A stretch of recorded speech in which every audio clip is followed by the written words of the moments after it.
Ladies and gentlemen, good morning and welcome to the HIMSS17 opening keynote session supported by Georgia, USA.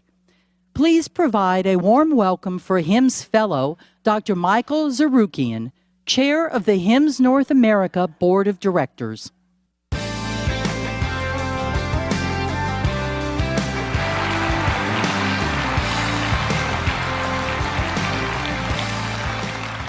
Good morning. Thank you. On behalf of HIMSS, welcome to Orlando and HIMSS17. Our theme, where the brightest minds in health and IT meet, is a perfect fit for people like us. We are the professionals, patients, consumers, clinicians, and caregivers who develop, deploy, optimize, and use information technology solutions to improve the health and wellness of patients, families, and communities. HIMSS17 is taking place at the beginnings of a U.S. governmental transition in which emotions ran high and finding mutual purpose was difficult for many. This underscores the importance of handling emotions well as we work together to advance our shared vision of better health through information technology. Whether and how we work together to handle transitions is critical to the health and well-being of those we serve, whether the transitions are clinical or political. At the same time, change is hard and transitions increase risk, especially when communication and information flow are inaccurate or incomplete. The United States' recent transition to a new president, Congress, and evolving Supreme Court predicts potentially significant changes in the healthcare delivery system and payment redesign initiatives that were put in place during the previous administration, such as the HITECH Act, the Affordable Care Act, and the Medicare Access and Chip Reauthorization Act. This will feel like a welcome change for some, but a perilous transition for others. Strong emotions have dominated in this time, creating challenges amid the opportunities we have to create better solutions. Questions and uncertainties abound. What will happen to the Affordable Care Act, to Medicare, to Medicaid? Will the transition from fee-for-service to value-based payments continue? Will it slow or accelerate? Will new strategies to improve quality and contain costs emerge? In preparing these opening remarks for HIMSS17, I've been reflecting on this emotionally charged transition and how we who focus on achieving better health with information technology might use the emotions inside us to meet the important challenges outside us. For me, the key is to work from the inside out, recognizing the power of emotions such as joy, sadness, anger, fear, and even disgust to drive action, and the ability of emotional intelligence to help us work together constructively to achieve mutually beneficial change. Some of you will recognize the emotions I've been referring to as characters in the Golden Globe and Academy Award-winning 2015 movie Inside Out, produced by Pixar Animation Studios and released by Walt Disney Pictures. Inside Out tells the story of an 11-year-old girl named Riley as she struggles to cope with her own major transition and change. Her family's moved from Minnesota to San Francisco. Her story is told by Joy, who, along with the emotions sadness, fear, anger, and disgust, explain what is going on inside Riley as the world outside changes around her. The story literally illustrates the important roles these emotions play in our lives. For example, joy cannot be fully expressed without sadness, and fear, anger, and disgust actually help keep us safe and protected. The movie also has analogies to IT terms, such as long-term memory, memory dumps, and networking and control consoles. Inside Out explores core memories, which are key life experiences and connections to personality, the things that make you, you, such as family, friendships, values, interests, and passions, as well as what we do to have fun, find meaning in our lives, and connect with others. As we work through the uncertainties and the transitions in our professional lives, I believe it will be important to remember how our emotions can help or hinder us, and how we can use our core professional memories, personality traits, and relationships with HIMSS colleagues to energize our productivity and our satisfaction. The first emotion to tap into is our joy. It's there in all of us, even on challenging days. Restoring the joy of practice is the current clarion call for those experiencing or witnessing clinician burnout, characterized by exhaustion, cynicism, and self-doubt. More than half of US physicians experience at least one symptom of burnout. In a 2011 national survey, 87% of physicians named paperwork and administration as the leading cause of work-related stress and burnout. Physicians reported spending more time on administrative tasks than with patients.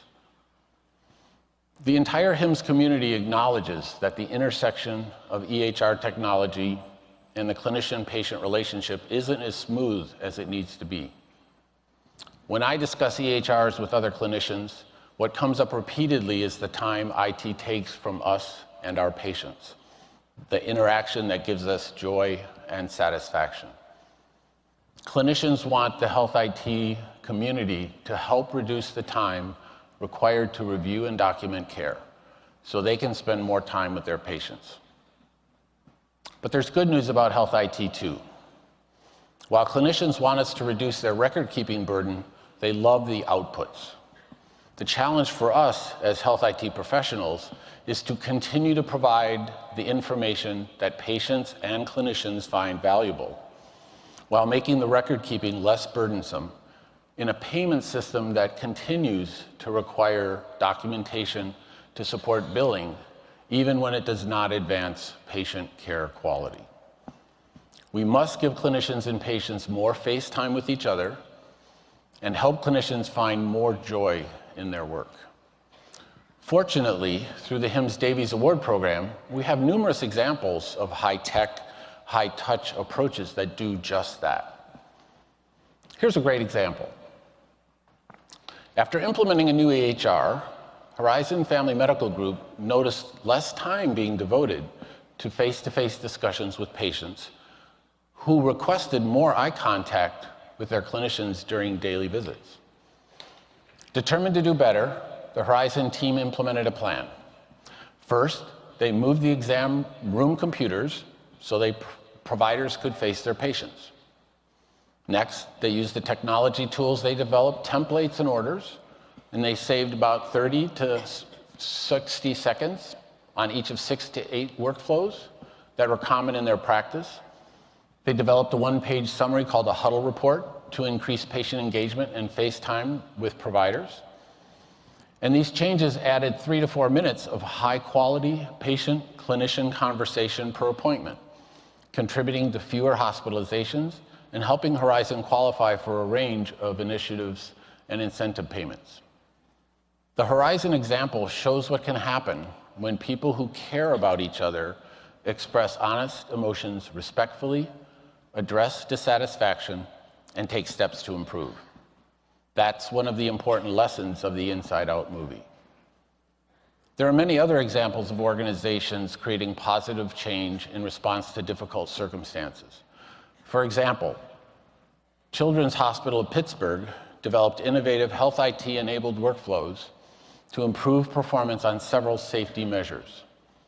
Children's reduced medication errors while improving on-time medication delivery, decreased adverse drug events by 60% over a 6-year period, cut central line-associated bloodstream infection rates in half, and lowered both hospital-acquired infections and cardiopulmonary ICU admissions.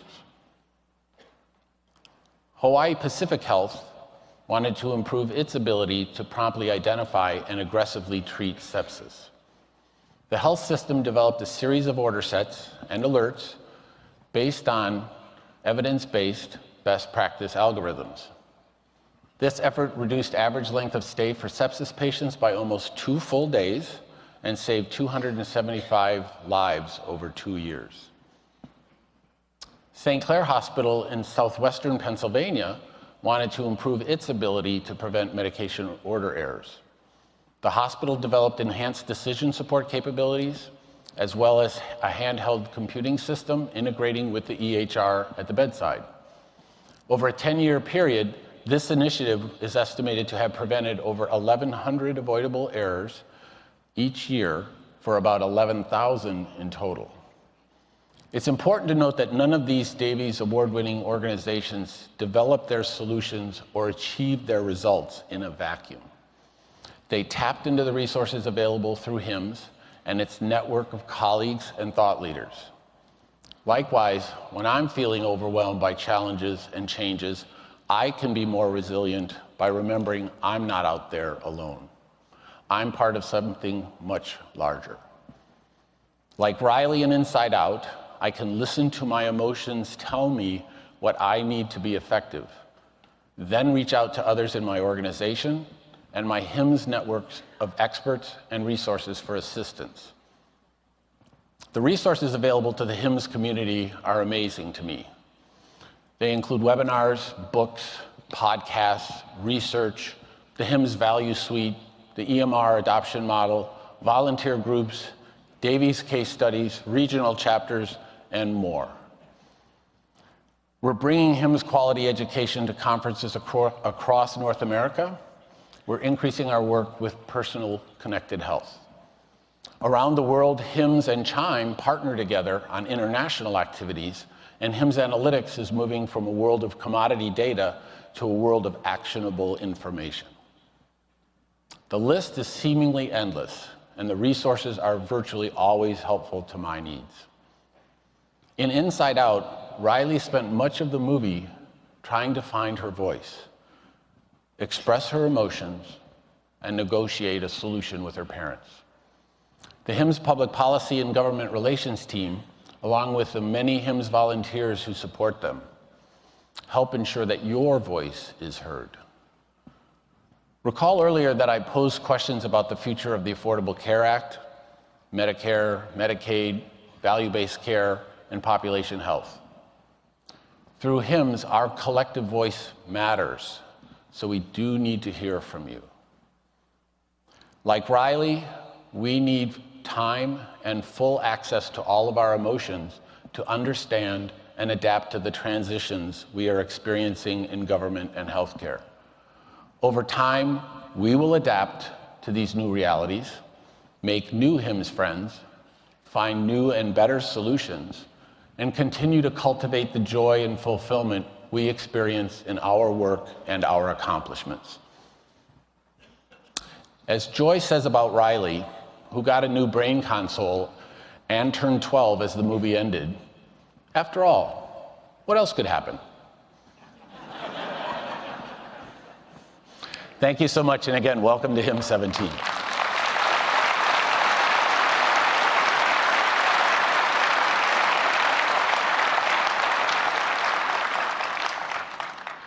I hope you enjoy the many presentations and exhibits at HIMSS17. The exhibit hall featuring the HIMSS Interoperability Showcase opens at 10 a.m. today, and we're hosting a HIMSS17 orientation for first-time attendees at 10:30. At 5:30 p.m., we will be hosting the HIMSS Communities Open House and the Women in Health IT reception. While at 6:30 p.m., we will be hosting our HIMSS Millennials reception. Also, remember to join us back here on Thursday in the morning to hear from the former Speaker of the House, John Boehner, and former Pennsylvania Governor, Ed Rendell. The HIMSS Annual Conference and Exhibition wouldn't be the outstanding event it is without the dedication of special volunteers who plan and arrange the educational sessions from which we all benefit. I'd like to thank the leader of these volunteers, the chair of the HIMSS17 Annual Conference Education Committee, Dr. Thompson H. Boyd III. A quick review of the subject matter that's covered in the educational sessions at HIMSS17 shows the outstanding job that Dr. Boyd and his committee members have done. Please join me in a round of applause for Dr. Boyd and all the members of the Annual Conference Education Committee.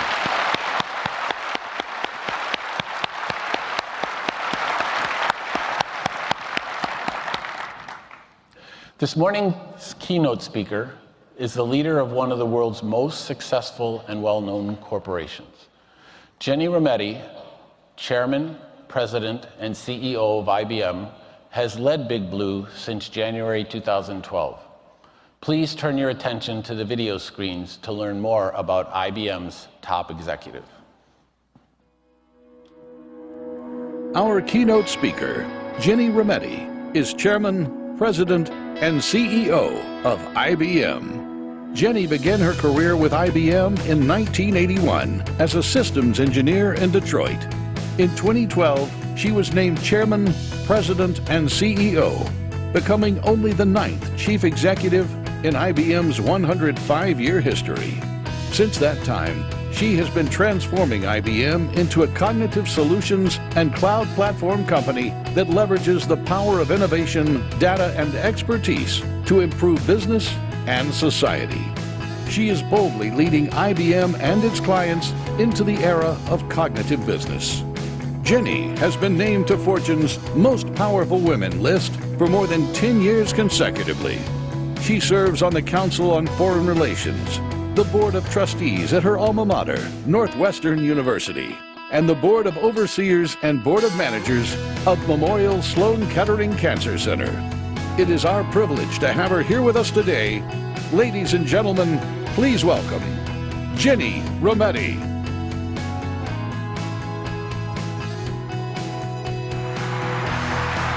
Thank you so much. Thank you. That was a wonderful one. Thank you. Yeah. Thank you. Look, thank you and good morning. But Mike, before you, Mike? No, not my Mike, that Mike. Before you come off the stage, I think that was a wonderful and heartwarming welcome that he really thought very deeply about. So why don't we give him one more hand of applause?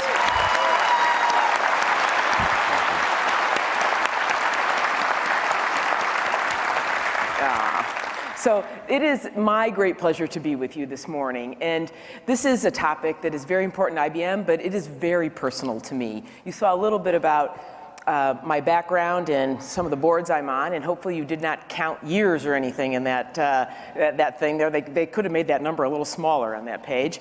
But this is, to me, you'll see, I hope by the time I'm done, how special it is. Because when I became CEO 5 years ago, it was a really great moment. It was a moment that we got to introduce something called Watson, this idea of cognitive learning to the world, in a game show called Jeopardy. And at that time, I had said to the IBM folks, I said, look, this will be our next moonshot. I said, I would never be arrogant enough to believe we could change healthcare by ourselves, but we could change some small piece of it and be a part of that solution. And with a lot of friends and partners and all of you here, I felt this is the moment. And we'll do some things ourselves, maybe some grand challenges like oncology we'll contribute to. And then it was 2 years ago at this conference, while I wasn't here, we did get to announce something called Watson Health. And it's now, it's more than 7,000 people strong. And we announced it at the time with Medtronic, with Apple, with Johnson & Johnson. But this is now another special moment.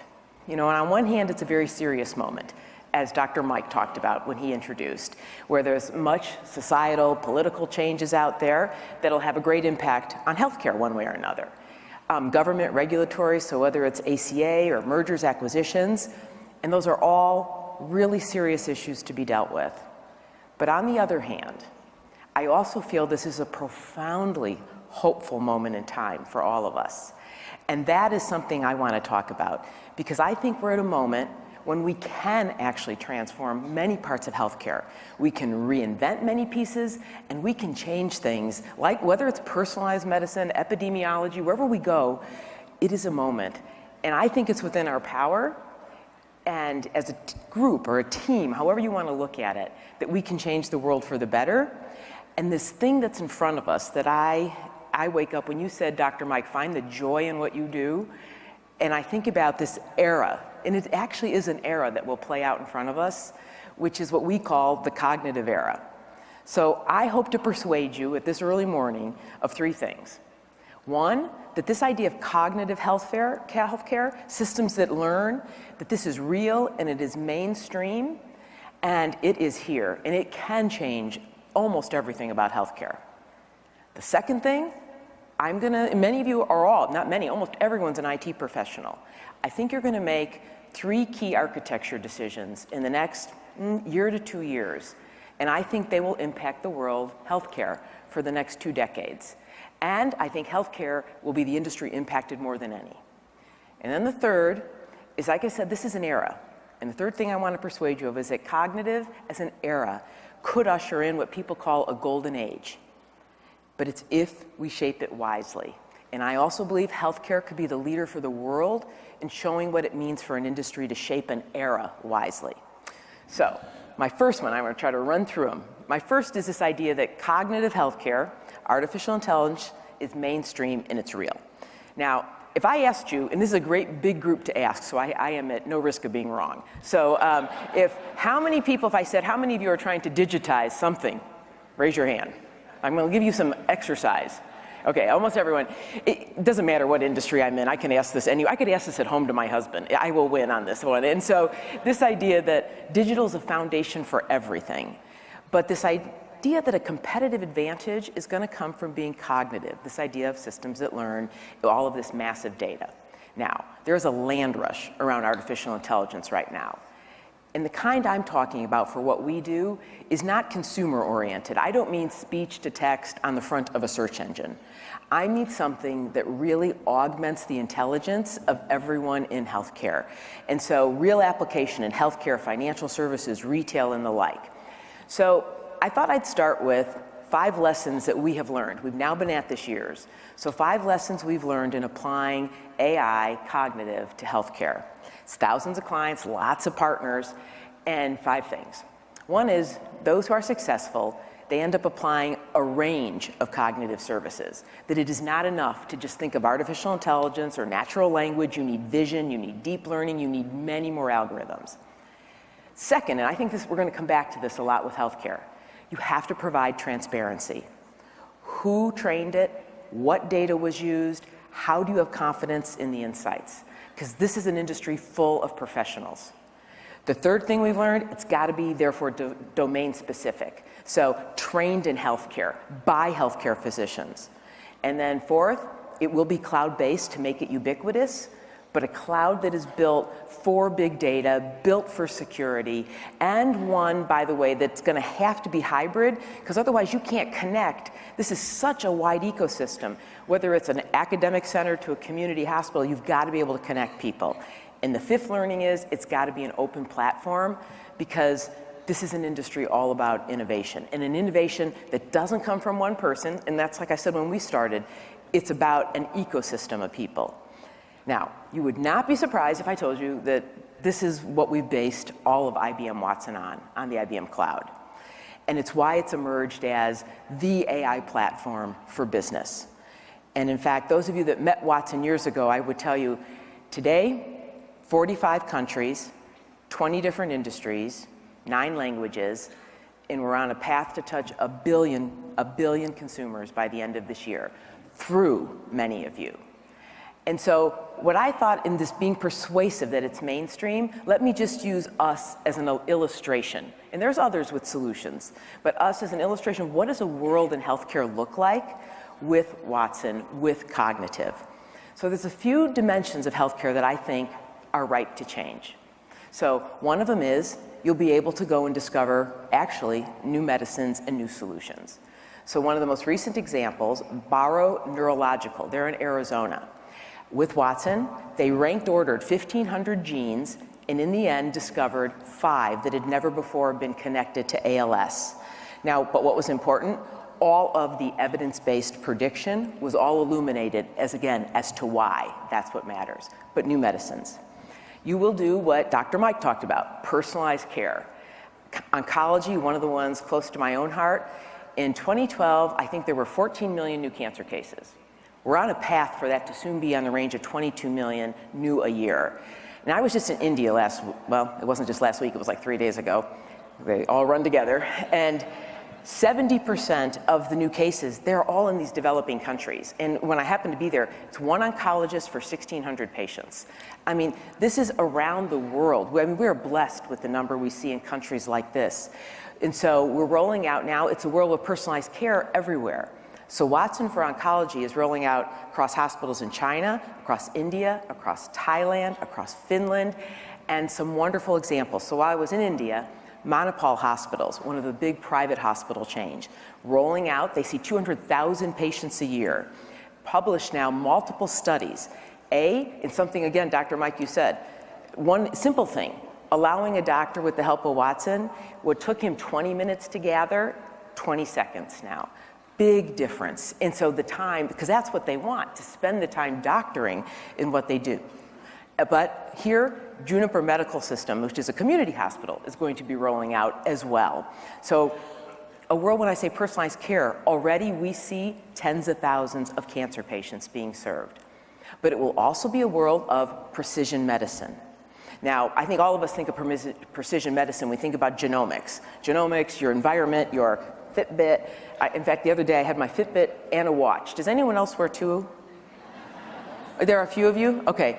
I had never been before asked that question, by the way. I had two of them on I had the watch on, and the person said, I've never seen that before. Why would anyone ever do that? I sort of looked at it and I thought, yeah, why would I do that? And no, and I said that watch was a gift from my husband. That's my answer, and I'm sticking to it. So that was it. But this idea that an innovative approach, when I say precision medicine, I do think genomics, and I think all of this about our environment and how we live. So I hope you caught an example. University of North Carolina, the Lineberger Cancer Center, 60 Minutes did a segment not very long ago. The doctors there, 1,000 cases, and this to me is the great promise of the era we're walking in. 1,000 cases, and these were not standard cases. In almost 100% of the cases, doctor and Watson matched. But in 30%, Watson found more clinically actionable items.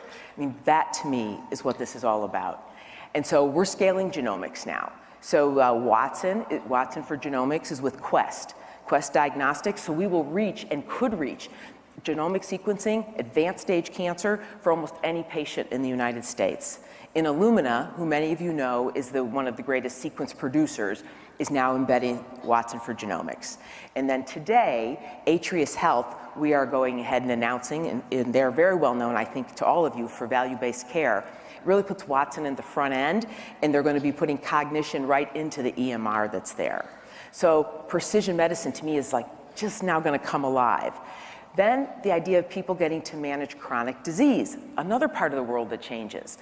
I think the work Medtronic has done, Sugar IQ, the ability to predict hypoglycemic event 3 hours in advance, 90% accuracy, never before done. Not enough. You look and then say the ability that care managers, really vulnerable populations where a lot of help is needed. I was looking at some statistics over the weekend. We now serve in 50 different health and human services departments, service areas around the world, agencies across 18 countries. And that to me is this ability that you are going to be able to take and analyze these cases. In fact, we're analyzing today 44% of all Medicaid cases. So that idea to help in all those dimensions, to me, is a different world. That is a different world. It's at the beginning, and it is already starting to happen. And that's what I mean. It's mainstream, and it's here. Okay, so now, but all of us, our professionals, are at the intersection of health and IT in some way. So 3 decisions I want to just at least plant with you that you're going to have a great influence on, and I think it will make the difference on whether this scales, it's secure, it's reliable into the future. You're going to make a decision on 3 platforms. You're going to pick a cloud, you're going to pick a data platform, and you're going to pick an AI platform. Now, let's talk a little bit about what you'd look for in each one of them, and maybe in the Q&A, Steve and I will talk a little bit about what's the downside if you don't. So first is on the cloud. You're going to have a cloud that's optimized for all this cognitive data. So data and cognition. Hybrid because it's a reality, and security because it must be. And I must say, I mean, this is, if I'll put one more plug in here. This is why when we did the IBM Watson Health Cloud, GXP, HIPAA compliant, and the only one out there with a quality management system, so healthcare ready. So you're going to pick one. In fact, actually, we recently announced with the FDA, it's not just the cloud. Again, I hope in Q&A we're going to talk a little bit about what can blockchain layer on here and do. But with the FDA, we're working on blockchain and oncology together. But you'll pick a cloud platform with those attributes. Then a data architecture. And I think it's been a long time since we've talked really robustly about changing a data architecture. But it matters now because you're going to have to pull together so much different data, a full spectrum, unstructured, structured, to do that world I just described. And in medicine, 90% of the data is image. And images, heretofore have been difficult to really garner out of it, but we can. So not only do you want to have any kind of data, you want to have control, and I have to say, you've got to be sure you have control of the insights that come out of that data. 80% of the data in the world is not searchable on the web. Think about that. That is where the greatest insights are, and it's yours. And so this idea that you have a data platform that allows you to combine data from all places, put it together, but the insights are yours, is going to be an important question to ask. And again, when we built the platform, on the Watson Health platform, 300 million medical records, 30 billion images, 40 million PubMed articles, every patent, but all with secondary use rights for you to combine data, and then the insights go to you. So you're going to make a decision on a data architecture platform. And then last is a decision on that AI in the cognitive platform. And I would tell you to look for a platform that has a range of services, because just like I said, you are going to need a range. I saw a great description of the difference between machine learning, artificial intelligence, and cognitive. And if you had a picture of a brain, you'd start machine learning as the basic, artificial intelligence to the front of your lobe, cognitive. And those are all different kind of algorithms and services that you use. So you're going to want a platform with many kinds. You won't be surprised you'd hear me say you want one that you can have transparency into how is it trained. When we did oncology, this has been now trained by the best oncologists in the world. Memorial Sloan Kettering, Cleveland Clinic, the Mayo Clinic, and they've ingested all of the medical literature of the world on this topic. And then you're going to want to have that transparency. I have never, and again, we'll talk a little bit, I think, in the Q&A on this, that this is an industry, as in fact, actually many of the ones in B2B, they're full of professionals. This is not a black box. They want to understand why and how did that answer come up. And you want your doctor to understand that. You want to understand that. So these are the things I'd look for in this kind of platform. So you're going to make a decision on cloud, on data, and AI.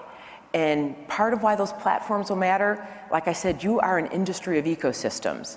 And we had the pleasure today to announce a couple different new ecosystems.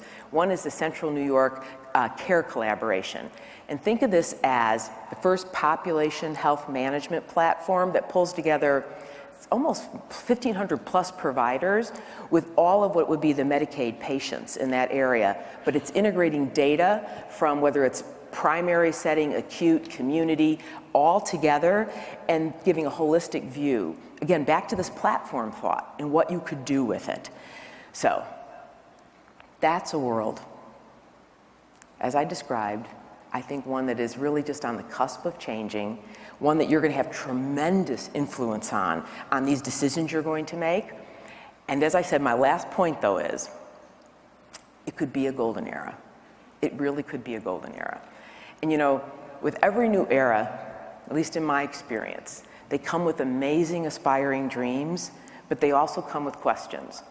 And it was one of the reasons there's the Davos Economic Forum. I returned back there this year. IBM hadn't gone in decades. I returned back because this was the year there was much discussion about AI. And was it good or bad for the world? What would be its impact? What would be its impact on jobs?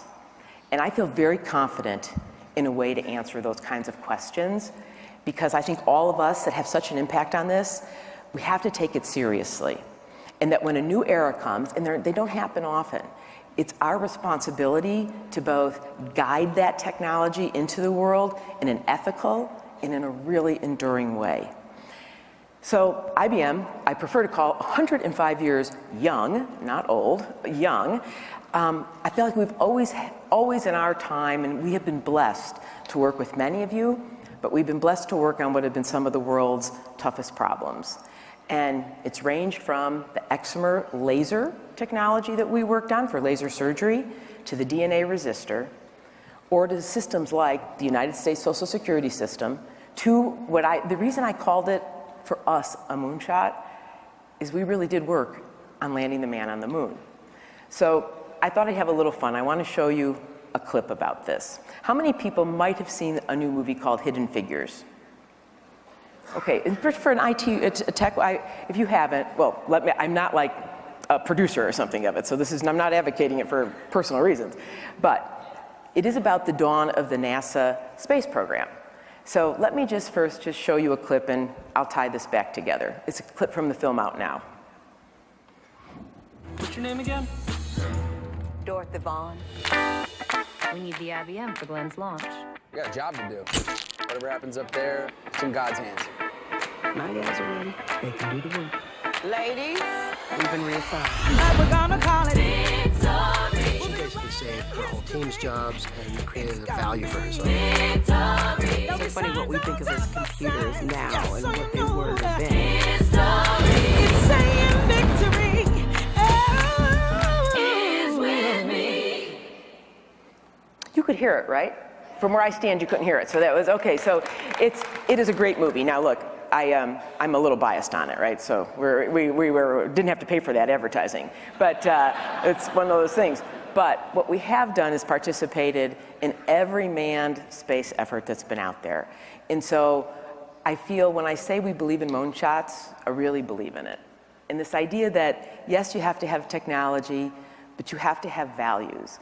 And so I go back to when I said about returning to Davos. And part of why I went, we introduced last month something that I hadn't done for a decade in IBM. And it was a letter to the whole community about something. And it was called the IBM Principles for Transparency and Trust in the Cognitive Era. And I want to end on this thought about it being a golden era if we usher it in, if we birth it right. Because I think these are principles that I'd love to see you embrace and adopt as well. And I'm going to be sure all of IBM does. And there's 3 of them. And it's in everything we build and what we do and what we bring to the world around this technology. The first one is its purpose. To make no mistake that what we are doing is building technology to augment human intelligence, not to replace it. We are here to augment what man does. This is not man versus machine. This is man and machine. And they're a doctor, this is his aide, this is his colleague to help him do what he struggles, or a nurse, or a practitioner, or it doesn't matter, a radiologist, an IT person, in security, it doesn't matter. It is here to actually support them and augment their intelligence. It is not about fear here, and everything we build is built that way. The second one is a principle around transparency. We will be clear with you and with our clients when they are being touched by AI, how it was trained and who trained it. And the business model. Don't believe in a world where all of the insight and all the intellectual property ends up with one person. This is a world where we'll bring insight, you bring insight, and the training though, those algorithms, they go to you. It's a world of transparency. But then there's the third, and again, Dr. Mike alluded a little bit to this.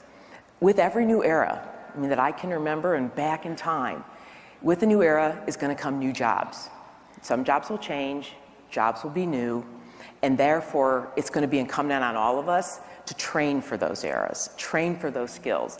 And in fact, we coined a word called new collar.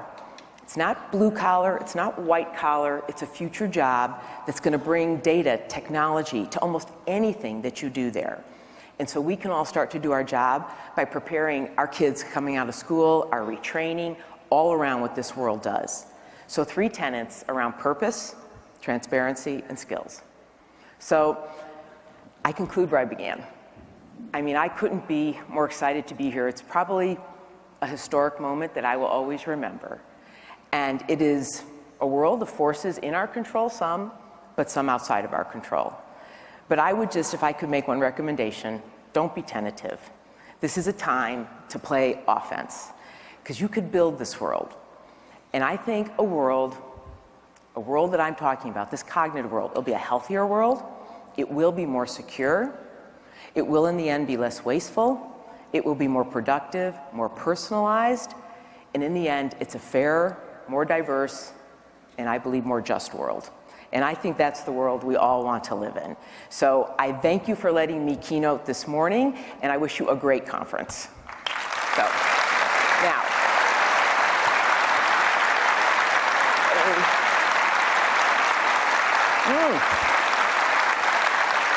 my cheering section. You guys, that's, all my relatives are seated right there, okay? Now, so I get to be joined here by Steve Lieber, who, while this is HIMSS17, I think I have this right, this is Steve's 17th year, too. Did you guys know that? Anybody been here 17 years?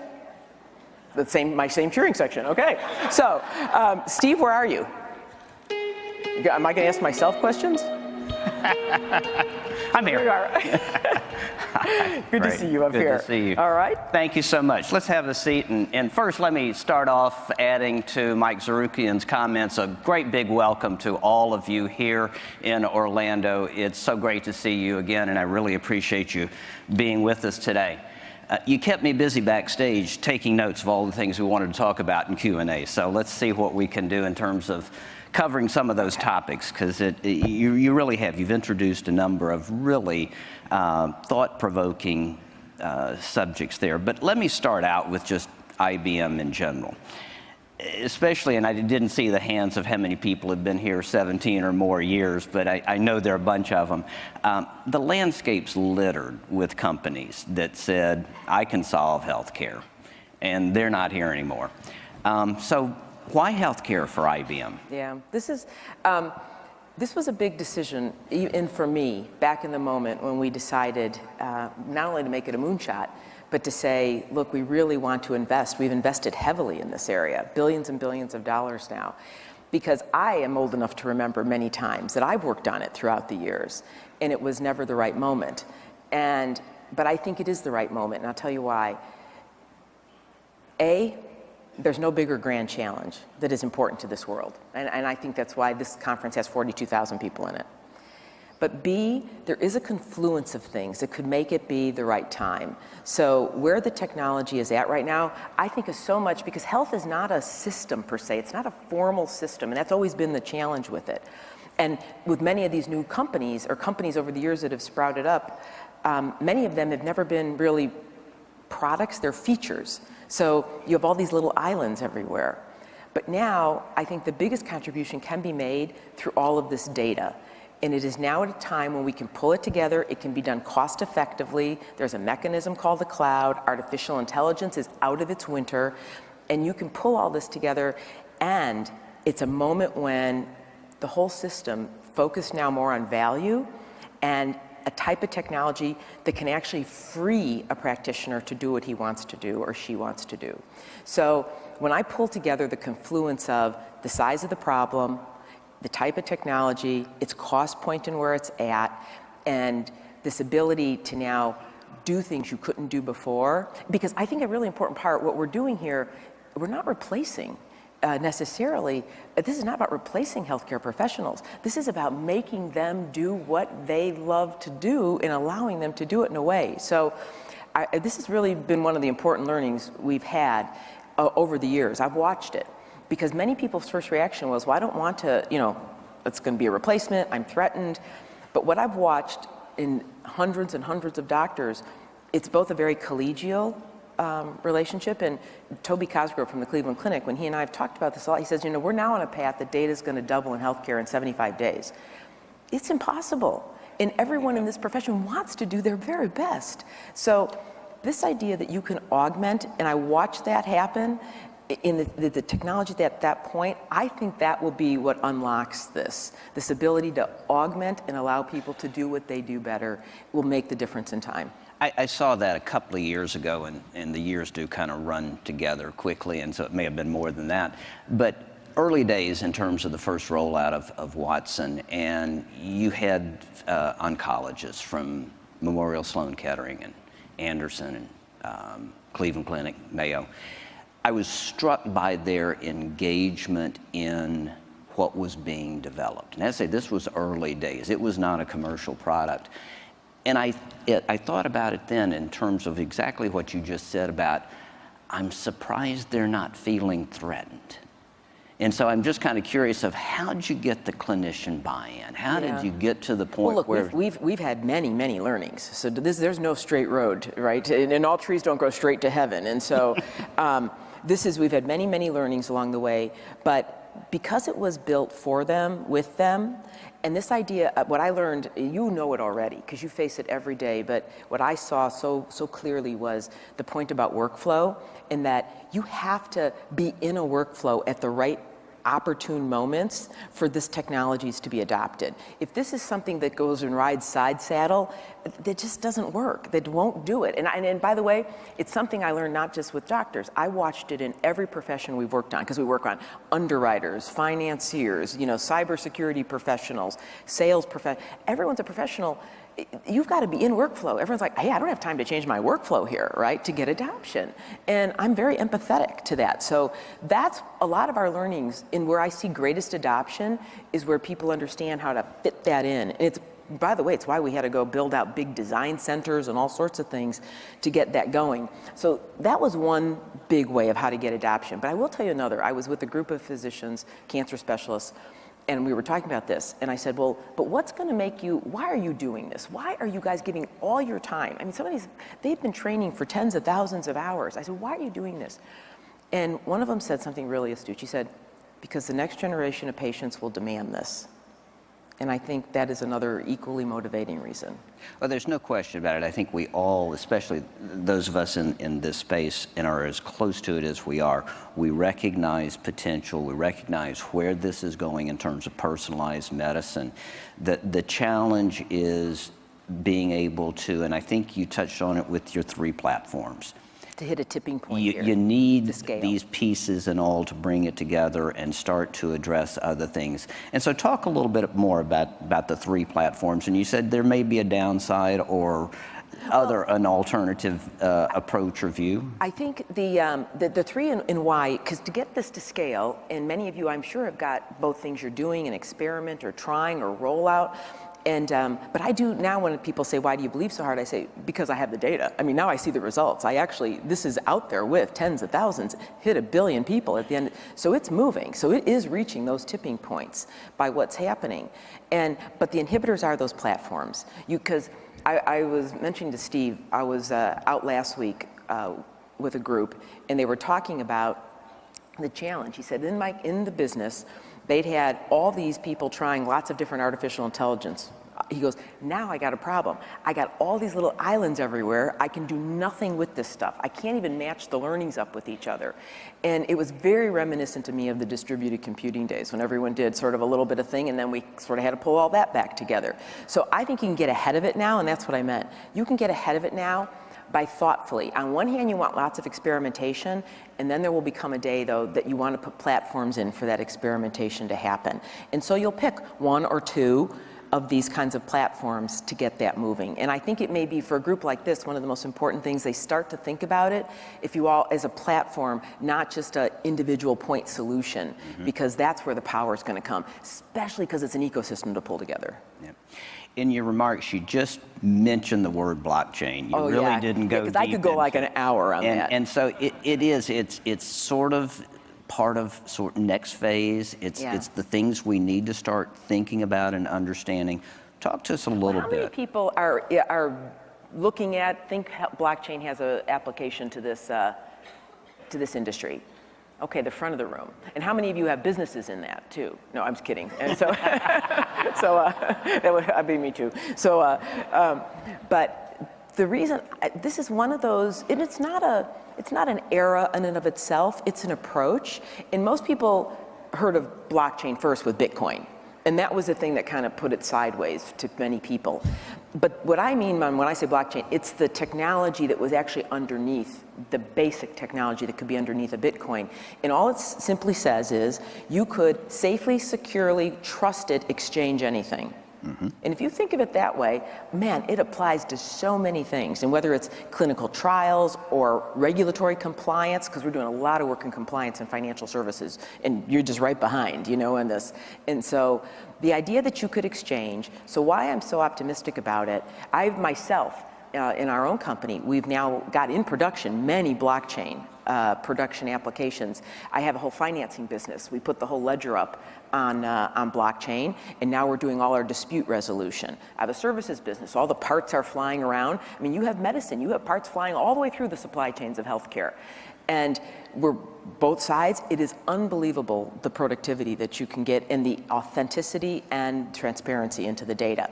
Food safety with Walmart. We're doing the food safety they had issues in China. So this is pork and food safety. So from, I was gonna say from farm, well, from the pig thing to wherever the plate goes, you know, the whole way across. And so this idea of what you can do with it, now there's a couple things about it though, and those of you exploring, I would recommend highly, this is the Linux Foundation has something called the Open Ledger, the Hyperledger project. This is the fastest growing open source project in history. We're one of the contributors, but there's hundreds of companies contributing into the code. I have 50 full-time folks contributing. This is the fabric. And why this would be the fabric that's free, it's open source, and then everybody's going to build applications on top of it. But if you don't have one standard, blockchain will never take off. And that's why the internet took off. There was a standards group, not owned by one company, an open standards group, you know, WWW, ITEF, there were these groups that set the standards for the world. That's what these groups can be for blockchain, and the ability to then securely transfer even health records, for you to determine your health record, who should have a view of it, longitudinal, 360. I mean, the opportunities to me for productivity are endless. We did a study, it's the quote of productivity alone, forget about the value, was in hundreds of billions of what could come with blockchain. So anybody who's not yet looking at where to apply it, there's very basic things to start with. Simple stuff is a supply chain for maintenance or a supply chain of anything. It would be a simple way to start, but I think it's going to have profound impact on healthcare. When you think about healthcare data, though, and the cognitive technologies that you're so deeply involved in, it's very dependent upon the sharing of information, sharing of data. And we still struggle. I mean, if we're really honest about it, maybe not in front of 6,000 people, but you know, when we're talking one-on-one, there's a hesitancy, there's a reticence in some places to be that open in sharing it. And I think about some of the cognitive work that you and other companies are doing, so dependent. So why do you think the big reason is for that? Well, I think, one, we still have some issues of proprietary interests. I mean, healthcare is a big business. I mean, let's be honest. I mean, we're in the business of caring for patients and that sort, but it's also a big business. There's a lot of money here. And a perception is data is the asset. That's the intellectual property. And I'm not really, am I feeding my competitor by sharing that? And so breaking through that, and as I say, I know that especially among, and I would expect in the early days of Watson, you found such a collaborative spirit among the oncologists and a willingness to go in and do this. But do you sense that that is possible today in other places? What are you running into as you're looking beyond oncology? Are you still having that same spirit of cooperation and collaboration? So this is, I think this is an incredibly important topic, and I alluded to it in my talk, because I think I was the one that coined this phrase that data was the world's next natural resource. You can have lots of it, but there's no value unless you refine it, right? There's lots of countries that have lots of oil, but they're very poor countries where the oil actually sits. And so there's two sides of this data point. So one is, as an example, when I was using our own examples of the Watson Health Cloud, that we went and looked for data that had secondary use rights. It wasn't necessary just to live on its own. So 300 million patients worth, as well as the 30 billion images for training of Watson. But then any individual company could come and bring their data with it, combine it, but the insights from that combination belong to you. And so there is a recognition, there are pieces that will be shared, But I think there absolutely will be things you do not share. And I understand many of you are in absolutely for-profit organizations. And by the way, it isn't just that you should hoard the data, it is your accumulated assets that have value like any other kind of asset in a company has. And so I don't even consider it legacy. I assume it is your accumulated assets of your worth. And so that idea, and this is why I think it's important when you pick a platform, we worked really hard. You know, this is one case where it was good. We were not born a search engine. And there are big search engines, they are knowledge graphs. And a knowledge graph is one big pool of data with lines, simply put, it's more than that, but you know, connecting all of the data together. So when you bring your data, you're training a big pool and then everybody benefits. We really worked hard on Watson to have an architecture where there'd be some data shared, others that's not, and the insights could stay with the person who brought it. And so that's why I think you're going to live, and that's another reason I'm quite hopeful, a world where that'll break that barrier, because there are some parts you want to share, and then even then you'll build things with that you'll monetize as well when you do share them. So I think you're going to see all different business models come out of this. Look, you see them in other industries already starting to happen, and there are things people will share, like in cybersecurity. We just last week, general availability Watson for cybersecurity, because all of you have cyber people in your companies. I mean, my goodness, they see 200,000 alerts a day. What on earth? You know, how good, the challenge they have is so hard. And so in this case, people will share all of their threat data anonymously, right, and pool it together and then use it. Yeah. We were talking beforehand, and Ginni asked me, she said, okay, what is it that this group is here for this week in terms of the things that are really pressing on their minds? And I said, well, I'll probably have a better answer on Thursday after I spend some time talking with you. But I came up with three things. One is changing political landscape and administration. None of us know what's going to be happening there, so we're all here trying to pick each other's brains to figure that out. Analytics, cognitive technology, everybody is talking and focused on that. I was in Istanbul about 3-4 weeks ago working with my colleagues in Turkey for our program there in May, and they're asking me, what can you do, Steve, in terms of bringing some thought to Turkey about analytics? We're really focused on moving from where we are into that. So it's clearly everywhere a major topic of conversation. The third is the one you just mentioned, security. Everybody is deathly afraid that they're next. Yeah, well, this is one of those topics, right? It's, you know, I have always, as we've been transforming IBM and as we were building out all our new portfolios, and we went and invested in analytics, cloud, mobility, and I always said underpinned by security. I mean, from the very beginning, underpinned by security, when no one was, because I said all this is great, but if this has not got security under it, we're going to take big steps backwards, right? On all of the sharing of data, the mobility, everything about it. And so I have a strong, I was telling Steve, I have a strong viewpoint about security, in that I hope it resonates, because actually my analogy is it's healthcare is the analogy on it. I said security is a big data and analytics problem. That the average company, believe it or not, has 145 security products across 40 vendors, and I said it would be like putting a different alarm system on every door and window of your house and thinking that you would be safer, which of course you know you wouldn't, right? So you wouldn't. Or this idea that it's just a moat, that you could assume if you put a deep enough moat around your company that nobody bad gets in. So I said the reason it's a big data analytics problem, and I think that's the paradigm to use in solving it for all of you, is that you've got to assume the bad guy's in already. You have to assume there is something, and as you know, a great number, by the way, are either accidental or inside as well. So it isn't just external things that go bad. And so this idea in healthcare, if you think of your immune system in your body, we all have germs in our body, lots of them. And the idea with an immune system is if they flare up, the immune system kind of boxes it off so it doesn't infect the rest of your body.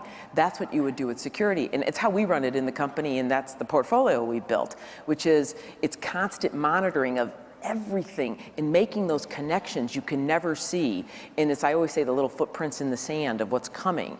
And therefore, you have to have, at the heart of your security system in your company, I think it is an analytics engine at the heart of it. I mean, forgive me, we have of course built that, but that is the idea, and at the heart of it is analytics. You're constantly, and there are others, you're constantly monitoring this, and then this is why I think health is such a great idea, or analogy. You guys built out things like the CDC, the Center for Disease Control, the WHO, the World Health Organization. Why did those happen? Those were all formed because if a disease broke out in one country, not to get to another country. And to me, that's why information sharing and the right kind of governance and regulatory regimes around this are so important, that you're now starting to see. And under President Obama, there was a passage of a law to have cyber, the sharing, right? Because most people don't want to share, because if they share, they have a threat of a lawsuit and all. So you have to share, and that's what those organizations did, right? Without impunity, you could share to get that to happen. So I think it is that you're the number one industry, healthcare is the number one industry targeted. The average cost of a breach in healthcare or of a medical record is about $220, which maybe doesn't sound like a lot to you, multiply it by millions of what you might have in each individual breach. And so there is a lot of reasons to approach it that way, but I am as well optimistic because I see the impact of using these engines. I saw a client last week, great security staff. And they had gone through all those alerts and said, nope, the company's not infected. We threw Watson cybersecurity, 30 seconds. Yep, it was about through 2/3 of the company. So you just can't, and it's not, they're great. You can't see it. Yeah. Yeah. I didn't catch because I couldn't hear you backstage, what your reference to Hidden Figures was, but I'm just going to. Okay. He mustn't have heard anything I said, is what I think. Okay, so.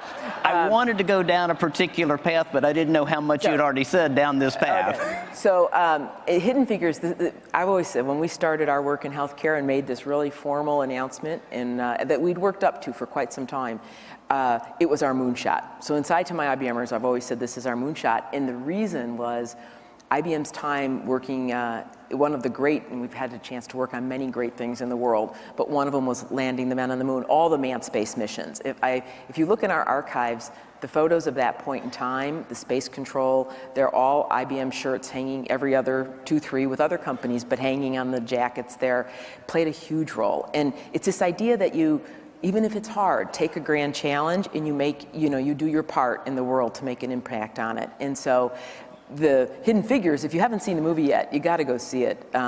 It is about that time and space and the role that, we're in it as a backdrop, actually. A friend of mine was producing. He says, hey, this movie's got you all over it. Do you want to take a look at this? And so I said, well, is it accurate? So and it's accurate. And so it's a wonderful time. And it was just that analogy that when you do things, I think it comes in on all of us, and you're an industry that's at its heart. When you do things that are so important, you have an obligation and a responsibility to guide them into the world safely. And I feel that way about AI into healthcare, that we have an obligation to do it safely. Well, I'm going to go a different direction with the movie, because there's certainly another theme going on there, and that's women succeeding in a male-dominated world. And certainly you go back to the early days of NASA in the 60s. I mean, it was all about testosterone. And so in your career, and I would bet, going back to the early days, and maybe still, you have challenges and struggles in the corporate world. So talk to us a little bit about your experience, what you had to deal with, how you overcame it, how you got to where you are. Yeah.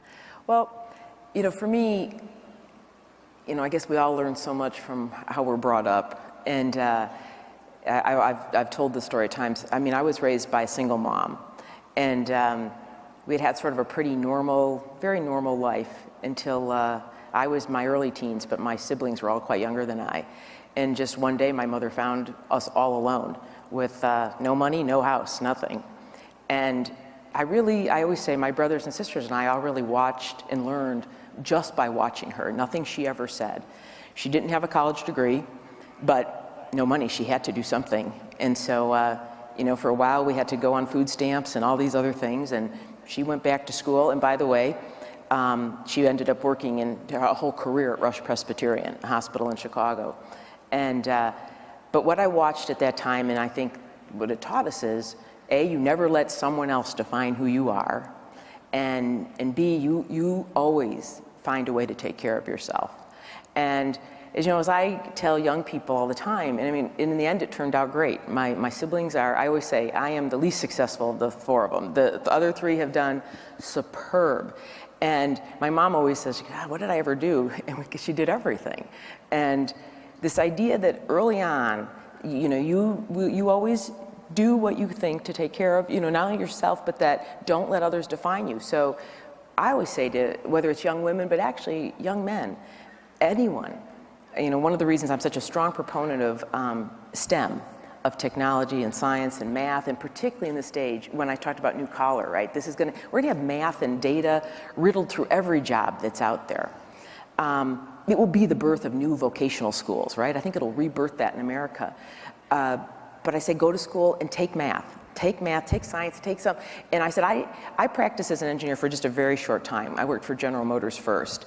And so I really, when I went into engineering, but I said what I thought it did was teach me how to solve problems.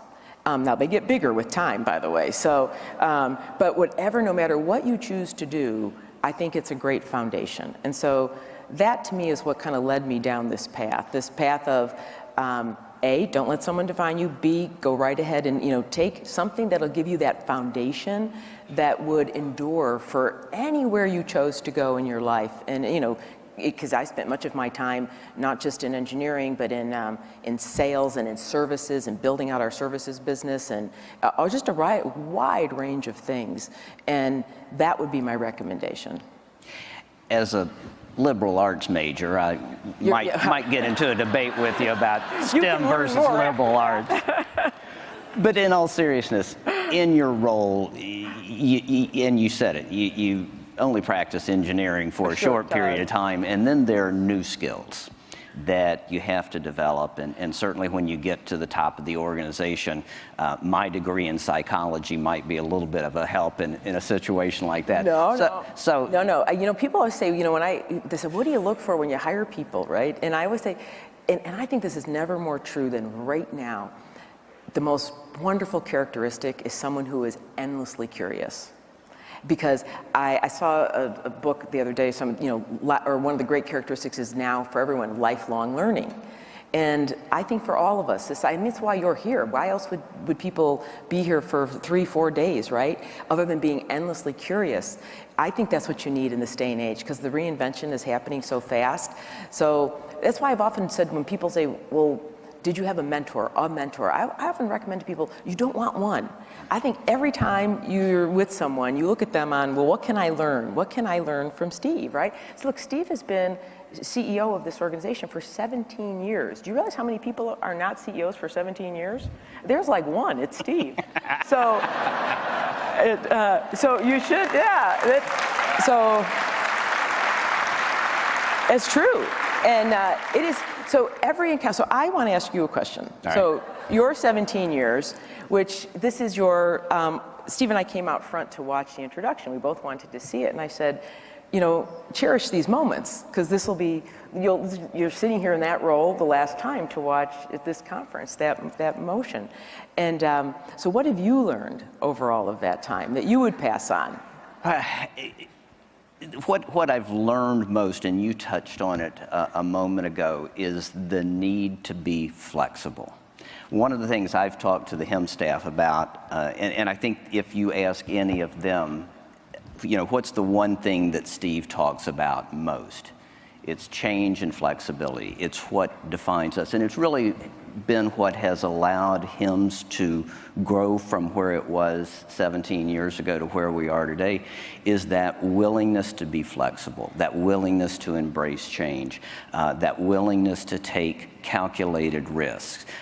Never bet the farm, but you know, put some things out there, and some of them don't work, some of them do. But I think that's the thing I would say to anyone in any setting, is that you've got to be able to deal with whatever gets thrown at you and be flexible and also have a solution for that. And we do. We have a mantra, you know, don't take a problem, take a solution to anything that comes up. And as a result, I think we've achieved really a nice interpersonal kind of culture at HIMSS where, as I said to staff that I was meeting with on Saturday, anyone in the organization should feel very comfortable in calling somebody else out, including me. You know, if the line is BS, then call me on it and say so. And creating that environment that allows for that degree of exchange and interaction, I think very much still comes back to that thought around be flexible, be humble, recognize, you know, where you've been and understand those sorts of things. So I think those are the things, and it has. Some of the crowd may not be aware that I have announced my intention to retire at the end of this calendar year. Oh, they don't all know that? Well, it's out there. To make your announcement. No. It is public and all, and it you know, this is truly a great opportunity for me to thank all of you for what you've done in contributing to my 17 years.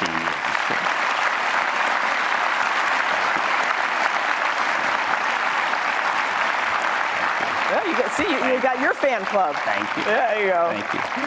So we had a little conversation about what's next, and so let's close with that. What's next for IBM, and what's next for Ginni? Given that you now have been I'm not going anywhere. CEO for 5, well, I think you said you've been a CEO for 5 years, so you may be on borrowed time here. So. I'm a baby. No. There is, I think, look, what I think is next, as I said, this is the beginning of an era. I cannot think, for all of us, I can't think of a more exciting time to be here. I really can't. And I have been here through, you know, you gave the dates up there, so I've been a few decades. And this is a time that I think the promise of what a world with all of this will be like is the ability to solve some of this world's greatest problems. Now, as I said, you know, I'll end with one of my greatest learnings. I've repeated it many times. I say growth and comfort, it never coexists. Yeah. And so and it's true for a person, each of us, it's true for a country, it's true for a company. And so this isn't a straight line, but this is a moment. I think we are really lucky at this point in time because we will solve, whether it's education. I see the work that we're doing with education to personalize a learning for your child who can't learn, and every child should have the right to have the right way to be approached to learn and break through. You'll see it in education. You're going to see it in healthcare, and you are going to see us be able to break through in ways that we never have. Not all at once, but they will come. So what's next for me is in us, I hope us, because certainly Watson Health, we're doing financial services, we're doing cybersecurity, we're doing commerce and other things, but Watson Health is that moonshot, and moonshots are made to be landed. Well, congratulations to you, and thank you so much for being with us. My pleasure. Right.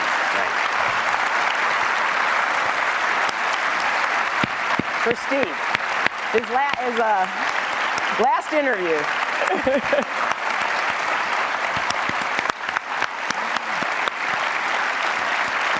Thank you very much.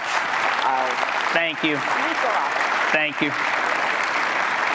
We've got a great week planned for you. Many things happening over the course of the next 4 days. So have a great week. We will be reconvening on various days with significant speakers from around the globe that will bring much to your week. So have a great week. We'll see you around. Thank you, everyone.